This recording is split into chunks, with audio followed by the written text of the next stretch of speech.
गोस्वामी तुलसीदास जी महाराज की विविध रचनाएं हैं।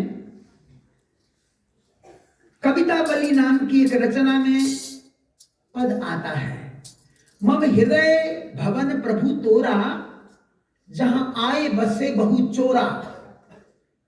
तुलसीदास जी प्रार्थना कर रहे हैं, ये मेरा हृदय प्रभु आपका भवन है, आपका घर है, इसमें आके चोर घुस गए। भगवान कहते चोर घुस गए तो निकाल दो, उन्हें बाहर कर दो। बोले नहीं महाराज, मेरे बस का नहीं है।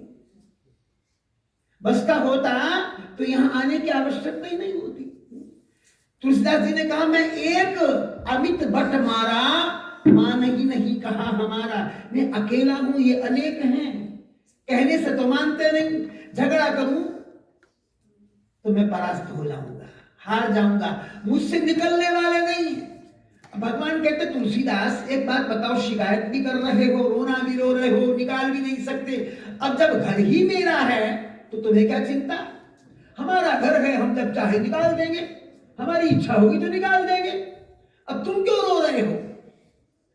तुलसीदास जी ने क्या लिखा, चिंता मोही यही अपारा, अब यश नहीं होए तुम्हारा।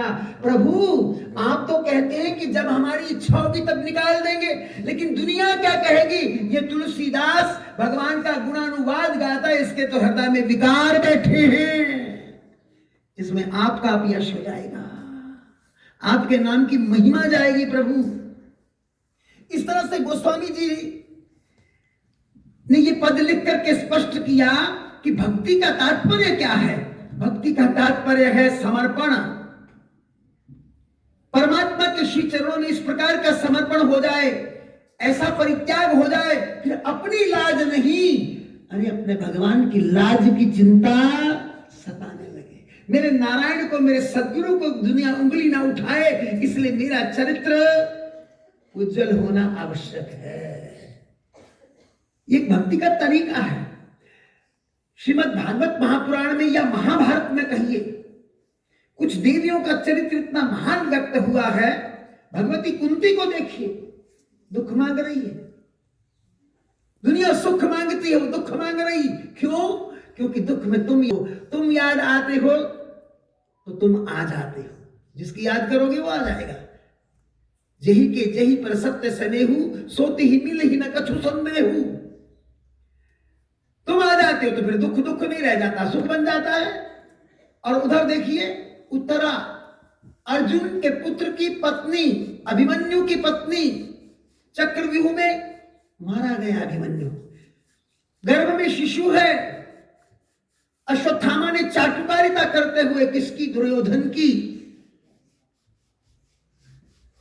देखो, जो लांछित व्यक्ति होते हैं ना, उनको समझा लो, बुझा लो, हटा लो, कुछ भी कर लो, वो अपनी बात से बाज नहीं आ सकते।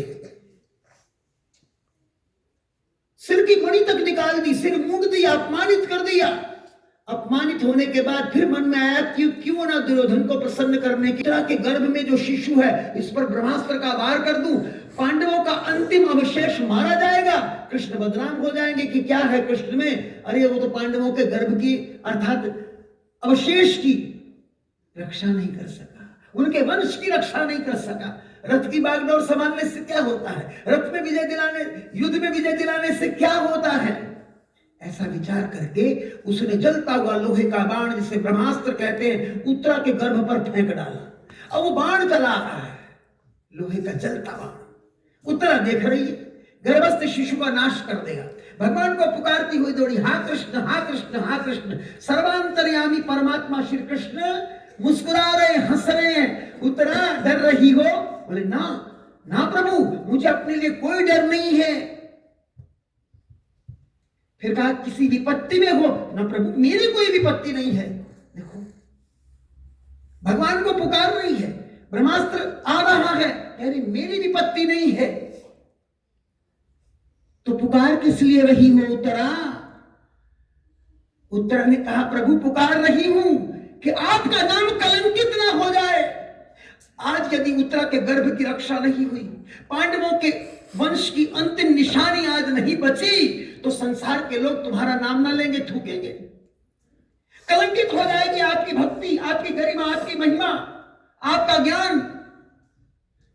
महाराज इस गर्भ की रक्षा इसलिए कीजिए, मुझे आवश्यकता नहीं है कि आपका नाम बच जाए। श्रीमद् भागवत महापुराण में यह प्रसंग बड़े भाव से आया है।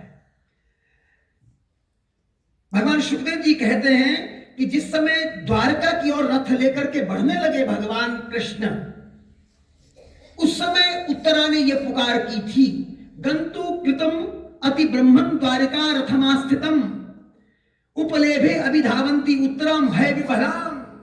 व्याकुल होकर के दौड़ी कृष्ण भगवान की ओर, कह रही दुख मेरा नहीं है, मुझे अपने लिए किसी प्रकार की कोई चाहना नहीं है, मैं तो केवल आपको बुला रही हूं, आपके नाम पर कलंक लगने ना पावे। जब भक्ति यहां पहुंच जाती है, जब भक्ति इस स्तर पर आ जाती है, तो फिर संसार के राग द्वेष समाप्त हो जाते हैं।